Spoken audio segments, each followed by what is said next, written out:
សូមជម្រាបថាបានផ្សាយរហូតដល់រាជរដ្ឋាភិបាលមានសម្ដេចប្រវត្តិបតីហើយដំរដ្ឋមន្ត្រីក្រសួងធម្មការសាសនាបានចែងនៅក្នុងចរាចរណ៍ណែនាំរៀបចំជាណាក់ទៀតតហើយព្រះបានធ្វើការពីខែមុននេះគឺនៅឯក្នុងឧដុង្គពុទ្ធមណ្ឌលវិបស្សនាអន្តរជាតិហើយនឹងបណ្ដាវត្តដែលផ្សេងទៀតក៏រួមទាំងវត្តប្រកាសប្រកាសចាស់ខេត្តបន្ទាយមានជ័យ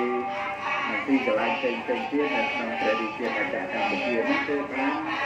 យកគំរូចេញពីទឹកដីអង្គរខេត្តសៀមរាបនេះហើយជាពិសេសគឺក្រោមការស្ដាប់នាំរបស់ព្រះរតននាយក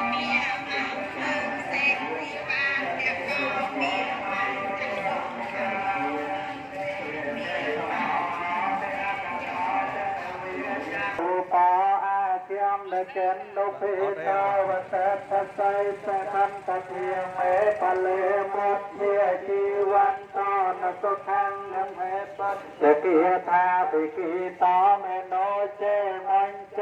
ยะสุมันเตจะปารัตจะมาทา